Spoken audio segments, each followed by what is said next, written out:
J'espère que vous allez bien, j'espère que vous vous portez bien. Il y a des événements qui se sont déroulés dans l'histoire de l'Algérie qui n'ont jamais été révélés, qui n'ont jamais été expliqués ou qui n'ont jamais été racontés aux Algériennes et aux Algériens. Et pourtant, ces événements ont expliqué ou ont déclenché plus tard une série d'autres événements qui ont fait, eux, la grande histoire de l'Algérie ou qui ont généré plus tard des rebondissements politiques, notamment, qui ont marqué l'avenir ou le présent de l'Algérie. Il y a une anecdote que je connais depuis longtemps, mais que j'ai jamais voulu la raconter parce qu'elle était dans la vie privée de la famille Bouteflika. Ça concernait toujours la vie privée de la famille Bouteflika. Mais comme il y a toujours, jusqu'à aujourd'hui, on est en 2025, le régime Bouteflika a chuté en 2019, Abdelaziz Bouteflika est mort en 2021,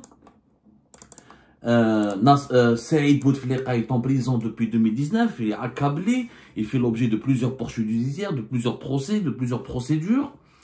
Et malgré le temps, malgré le recul, malgré la chute de ce régime, il y a toujours des rumeurs, des fantasmes, des fake news, de la désinformation et des mensonges sur la réalité du fonctionnement de ce régime, qui est quand même dirigé, qui a présidé au destiné de l'Algérie pendant 20 ans.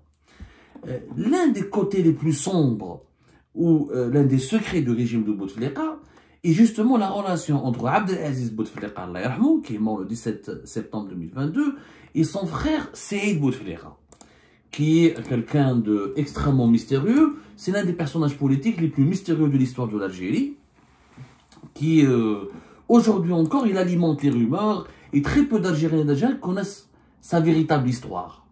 Mais on ne connaît pas sa véritable histoire, Saïd Bouteflika. On l'accuse de tout. Alors, beaucoup d'Algériens et d'Algériens pensent que toutes les grandes affaires de corruption, c'est Saïd Bouteflika. Tout le monde pense que Saïd Bouteflika, c'est lui qui a volé tous les milliards du pays, que c'est à lui qui avait les clés du coffre-fort de tout l'argent qui était volé, qu'il a de l'argent en Suisse, qu'il a de l'argent aux Bahamas, qu'il a de l'argent aux îles Caïmans, en Australie. On l'accuse de tout et de n'importe quoi. À partir de 2014-2015, on pensait même que c'était Saïd Bouteflika qui dirigeait l'Algérie à la place de son frère. Et à partir de 2017-2018, on pensait même que Saïd Bouteflika allait potentiellement succéder à son frère et devenir lui-même président de la République à la place de son frère. Or, ce que vous ne saviez pas, c'est que Saïd Bouteflika est entré dans le monde du pouvoir politique algérien par effraction. Je dis bien par effraction. Saïd Bouteflika, c'est quelqu'un qui n'a rien à voir avec son frère. J'ai jamais voulu raconter cette anecdote, mais je préfère vous la raconter aujourd'hui pour vous éclairer, parce qu'il y a un devoir de vérité, et c'est bien que les générations futures, que les Algériens et les Algériens d'aujourd'hui aussi connaissent la vérité historique. Saïd Bouteflika n'a jamais été destiné à faire de la politique. Il n'a jamais pensé un jour faire de la politique, il répugnait la politique, et c'est son frère qui l'a ramené vers le palais présidentiel lors d'un concours de circonstances totalement inédite et, on va dire, accidentelle. Parce que Abdelaziz Bouteflika lui-même n'a jamais voulu faire de son frère son propre conseiller. Qu'est-ce qui s'est passé? La petite histoire, c'est que Abdelaziz Bouteflika a 4 frères. Mustafa Bouteflika, médecin qui est décédé en 2010, en juillet 2010, qui est médecin, qui est l'intellectuel de la famille le plus expérimenté, le plus brillant de la famille sur le plan scientifique, sur le plan de l'instruction. Nasser Bouteflika Abdelrahman, appelé Abdelrahim, qui est appelé Nasser, qui est devenu qui était longtemps secrétaire général du ministère de la formation professionnelle, un homme très discret. Il a quitté ses fonctions vers septembre à peu près, vers octobre 2019, juste après le départ de son frère en tant que président. Mais il n'a jamais défrayé la chronique. Abdelrahim Bouteflika ou Nasser Bouteflika, il avait une petite famille. Toujours, c'était lui qu'on nous voyait avec Abdelaziz Bouteflika et ses enfants lorsque Abdelaziz Bouteflika devait aller voter durant les 3 élections présidentielles qui ont marqué le règne d'Abdelaziz Bouteflika, 2004, 2009 et 2014, et dans les occasions de l'Aïd, dans certaines occasions traditionnelles, la religieuse, la familiale, toujours, Abdelaziz Bouteflika, il apparaissait avec les enfants de Nasser Bouteflika, Abdelrahim plus exactement. Et Saïd Bouteflika, il y avait un autre frère, c'est Abdelghani Bouteflika, qui est un avocat, qui a longtemps exercé à Paris en tant qu'avocat, et qui a travaillé avec le groupe Khalifa, et qui était encore plus discret et beaucoup plus réservé que Saïd Bouteflika. Saïd Bouteflika, lui, Alors, pratiquement le plus jeune. C'est le plus jeune. Aujourd'hui, il est âgé de 67 ans. Il est né un 1er janvier 1958. Comme tous les frères, comme toute la famille Bouteflika, il est né à Oujda. Après l'indépendance du pays, ils sont venus vivre à Alger. Et on va pas s'attarder sur son enfance, c'est pas ça le plus important. Il a fait des écoles à Alger, etc. Il a grandi en grande partie à Albière. Il était au collège Saint-Joseph des Frères des écoles chrétiennes d'Albière, tenu par les jésuites. Ensuite, il va étudier à l'université de Bab Zouar. Il prend une licence à l'université de Bab Zouar, 1983. Il décide d'aller en Paris pour faire un doctorat en informatique, pour préparer un doctorat en informatique, en 1983. Il va étudier à l'université Paris-Marie Curie. Il obtient son doctorat et en 1987, il revient à Alger. Il revient à Alger au moment où son frère Abdelaziz, qui était longtemps exilé après la chute de Boumediene, à la fin des années 70 et jusqu'à 87, Abdelaziz Bouteflika a vécu à Genève, à Damas, aux Émirats, à Abu Dhabi. Il était en disgrâce auprès du pouvoir. Quand il a été réhabilité à partir de 87, il est revenu à Alger. Saïd suit son frère, il est revenu à Alger. Mais il était enseignant. Il a enseigné à l'université de Bab Zouar, il s'est marié avec une médecin biologiste, et il était même il faisait partie du syndicat, le syndicaliste, notamment le syndicat à les enseignants du supérieur, le fameux CNES, le Conseil national des enseignants du supérieur. Tout le monde d'ailleurs l'a remarqué à l'époque, beaucoup d'enseignants l'ont connu, et c'était quelqu'un de mineur, et c'était pas quelqu'un de charismatique, qui parlait, une grosse gueule, c'était pas un leader. Il participait aux réunions, aux grèves, il était discret, et c'est pas quelqu'un qui prenait la parole régulièrement. C'est un personnage qui était effacé. En 99, avril 99, lorsque Abdelaziz Bouteflika, son frère, a été élu président de la République, il est arrivé à la tête de la présidence de la République, tout bascule. La vie de Saïd Bouteflika a basculé. Comment elle a basculé?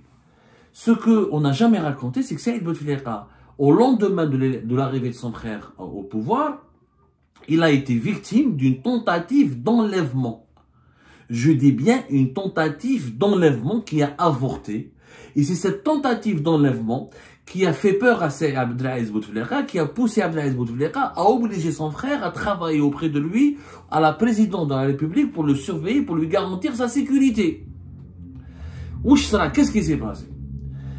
1999, c'était vers le mois, je crois, vers fin mai, début juin 1999, des policiers sont venus à l'université de Bab Zouar. On enseigne Saïd Bouteflika. Des policiers en tenue, avec un camion de la police.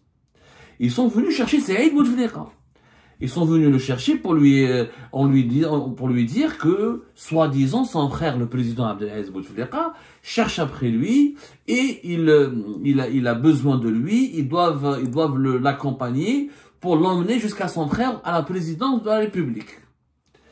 Et d'ailleurs, quand ces policiers se présentent, il y avait un gardien de l'université qui n'avait pas compris, qui était étonné par la démarche des policiers.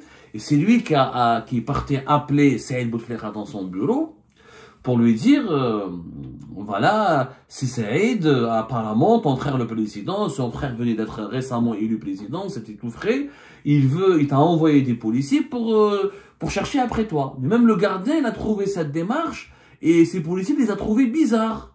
Mais enfin, le gardien a dit à Saïd Bouteflika, monsieur Saïd, mais votre frère est président, si vous voulez chercher après vous, il vous aurait appelé au téléphone, il vous aurait demandé de venir vous-même.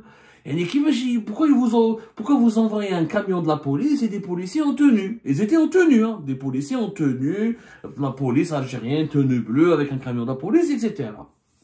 Le gardien n'était pas à l'aise avec ces policiers, il sentait du louche. Il a dit à Saïd Bouteflika, il est sorti de son bureau, il est parti à leur rencontre. Oui, qu'est-ce qui se passe, etc. Voilà, les policiers se présentent, monsieur Saïd Bouteflika, c'est votre frère, le président de la République.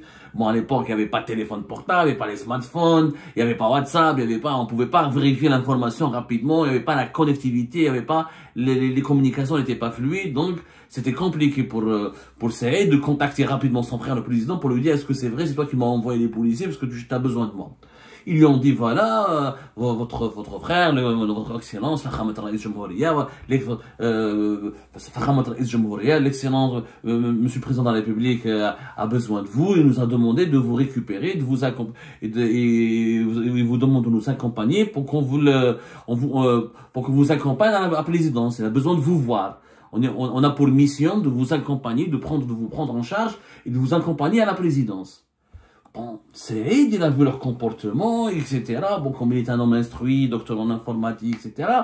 Même le gardien ne l'a pas rassuré, même le gardien qui était, le gardien d'université lui a dit, voilà, c'est vraiment bizarre ces gens-là, pourquoi des policiers? Ça a tiqué, il a douté, il n'était pas à l'aise. Qu'est-ce qu'il fait, Saïd Bouteflika? Il leur a dit, écoutez, attendez-moi, j'ai oublié ma sacoche dans mon bureau. Il retourne, donc il fait mine de retourner dans son bureau pour récupérer une sacoche. Et à ce moment-là, Saïd Bouteflika profite pour sortir, quitter son bureau, la faculté ou le bâtiment où il était de l'université de Bab-Zouar, par une autre sortie. Il prend la fuite.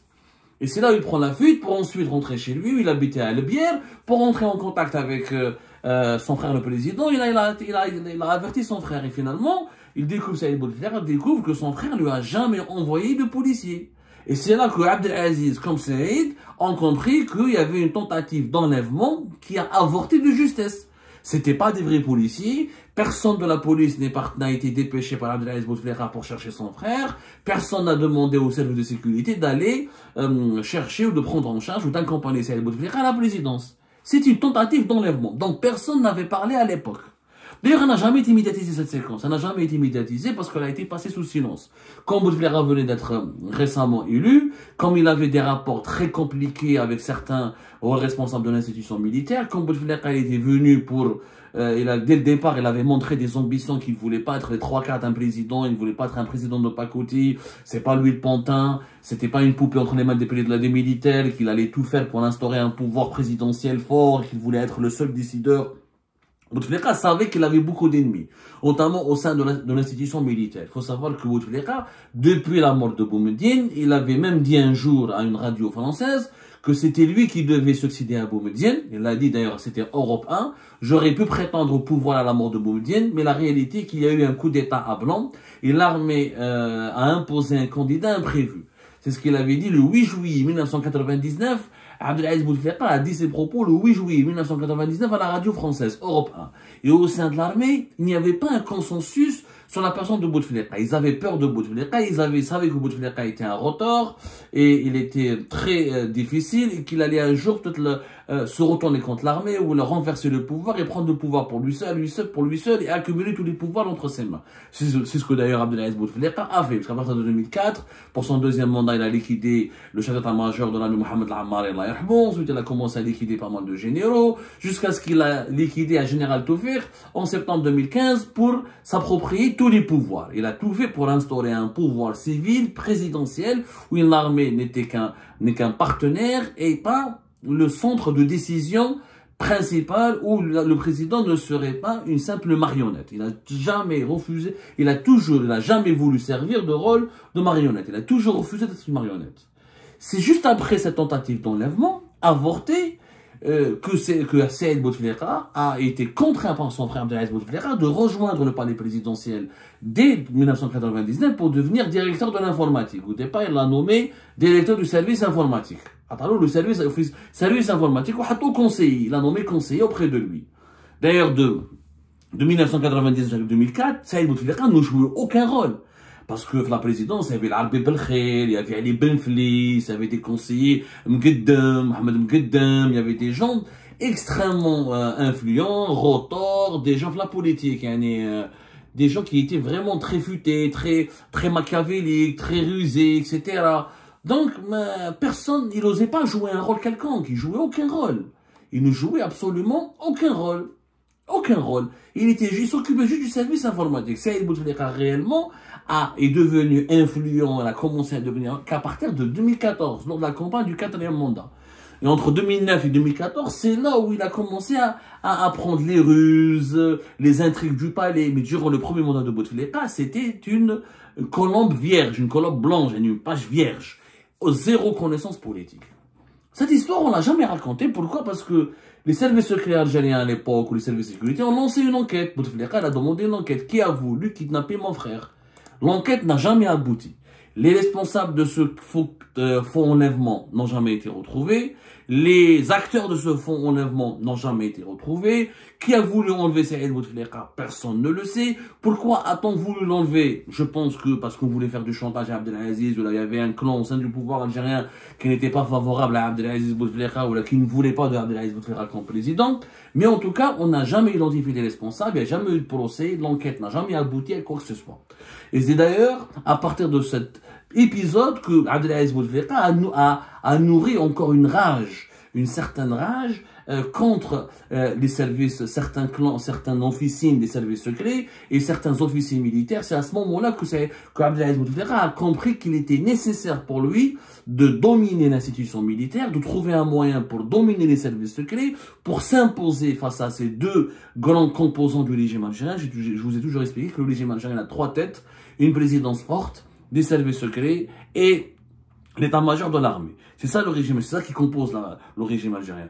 Lui, Bouteflika, Abdelaziz a compris que si la présidence ne prenait pas plus le pouvoir, si elle n'avait pas plus de pouvoir que l'état-major et les services secrets, il ne va jamais durer au pouvoir, il risque de ne même pas terminer son premier mandat, il serait considéré comme une simple marionnette ou là, comme une poupée entre les mains des militaires et des services secrets. Donc c'est pour ça qu'il a entamé un pouvoir, il a entamé tout un processus pour démilitariser le régime algérien. Il a noué des alliances avec Général Toufik, avec Gaïd Saleh, pour ensuite neutraliser d'autres officiers de l'armée, comme Ismaïl Ammari, comme Mohamed Ammari, comme Khalid Nazar, comme le général Mohamed Touati, etc. Pour ensuite, il a aussi partisé avec l'Arbi Belkhair, on va dire qu'il s'est débarrassé de l'Arbi Belkhair. Il a fait un jeu d'alliance il a alimenté, il a provoqué des guerres de clans au sein de l'armée, il a provoqué des rivalités au sein même des services secrets pour qu'il reste toujours lui l'arbitre et pour qu'il puisse avoir tous les pouvoirs entre ses mains. C'est ce qu'il a réussi à faire. Mais tout a commencé par cet enlèvement qui n'a pas abouti à l'université de Bab el-Zouar et un enlèvement qui ciblait Saïd Bouteflika. Et c'est comme ça que Saïd Bouteflika est devenu plus tard conseiller. S'il n'y avait pas cet enlèvement, Abdelaziz Bouteflika n'aurait jamais nommé Saïd conseiller. Et peut-être que Saïd Bouteflika aurait continué sa carrière universitaire et n'aurait jamais fait de politique. Et si imaginez que si Saïd Bouteflika n'avait jamais fait de politique, n'avait jamais rejoint le palais présidentiel. Eh ben, il n'aurait pas connu les oligarques, il n'aurait pas été courtisé par les Kouninef et les Ali Haddad, il n'aurait jamais été impliqué dans la gestion des affaires du pays au lendemain du 4e mandat, et on n'aurait peut-être jamais connu la crise politique de février 2019, parce que la crise politique de février 2019 a été déclenchée par quoi? A été déclenchée par par une crise de succession autour de Abdelaziz Bouteflika, par l'influence malsaine que Saïd Bouteflika exerçait sur le pouvoir à l'époque parce qu'il avait des pouvoirs non constitutionnels et qu'il présidait dans l'ombre de son frère le pays et qu'il était devenu le référent de tout du gouvernement, des hommes d'affaires et de l'ensemble des forces politiques du pays pour la gouvernance de l'Algérie. Et le fait qu'il a mal géré Saïd Bouteflika, la vérité, Saïd Bouteflika a merdé. Il a commis des erreurs et des maladresses terribles entre 2016, 2017 jusqu'à 2019 qui ont conduit l'Algérie à une impasse et de cette impasse est né le Hirak. Mais si Saïd Bouteflika n'avait jamais été nommé conseiller al-Mouradia, on n'aurait pas connu ce que nous avions connu en février 2019. Et je vous assure, hein, c'est l'histoire. Cette histoire d'ailleurs, c'est vraiment le général Toufik, il est en vie, il peut la confirmer. Gaïd Saleh, Khalid Nazar, les gens qui ont connu cette histoire, qui connaissaient, qui avaient cette information, beaucoup sont morts. Mais général Toufik, il est encore en vie. Et si général Toufik doit faire ses mémoires, ou doit prendre un jour la parole, je l'invite à confirmer cette information. Parce que c'est de cela, c'est de cet incident incroyable qui n'a jamais été élucidé, parce qu'on n'a jamais compris qui voulait enlever Saïd Bouteflika et pourquoi. C'est après cet incident que Abdelaziz a nommé Saïd, il a ramené son frère Mustafa, il a fait de lui son médecin personnel, il a Nasser Abdelrahim, il a entamé une carrière, donc il est devenu plus tard secrétaire général au ministère de la formation professionnelle, ou Zohor, sa sœur, c'est elle qui lui faisait les plats, c'est elle qui lui cuisinait parce qu'il ne faisait pas confiance à la cuisine de la présidence, il ne faisait pas confiance aux cuisiniers de la résidence, des différentes résidences présidentielles où il habitait parce qu'il avait peur d'être empoisonné.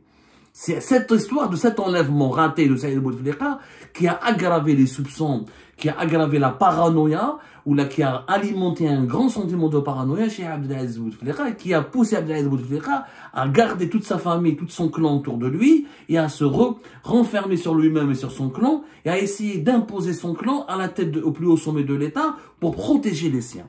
Parce qu'il se sentait en danger, en insécurité, et qu'il avait peur que, une prochaine fois, Saïd ou la Mustafa ou la Nasser ou ses sœurs ou ses frères seraient touchés par un attentat ou par d'autres tentatives de kidnapping et d'enlèvement. Tout a commencé à partir de là.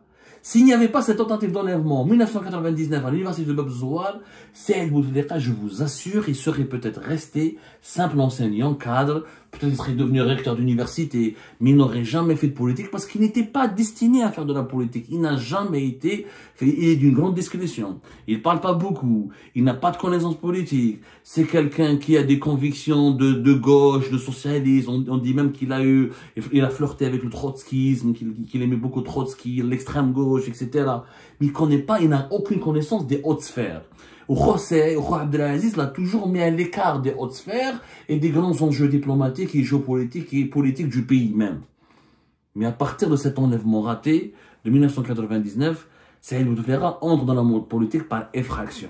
Et comme il était conseiller à la présidence, et quand son frère a commencé à tomber malade, notamment à partir de 2013, c'est là où il est monté en puissance. Il a été propulsé par son frère, mais surtout propulsé par l'entourage de son frère, qui ont cru voir en Saïd Bouteflika un éventuel remplaçant Abdelaziz Bouteflika. Parce que les partisans du régime de Bouteflika pensaient qu'il n'y avait qu'un autre Bouteflika pour remplacer Bouteflika. Sauf que Saïd n'était pas Abdelaziz. Et pourquoi ils se sont attachés à Saïd, les partisans du régime de Bouteflika? Parce que Saïd était très proche de son frère. Abdelaziz a toujours considéré Saïd comme son frère, comme son fils. Comme il n'a pas eu de fils, Abdelaziz, donc Abdelaziz, il a élevé Saïd, il a toujours veillé sur lui, sur ses études, sur sa réussite, il l'a mis dans de bonnes écoles à Alger, il a veillé pour qu'il parte étudier à Paris, et il a accompagné Saïd durant toute son évolution, parce qu'il le considérait comme son petit frère et comme son fils, ce fils que Abdelaziz Bouteflika n'a pas pu avoir.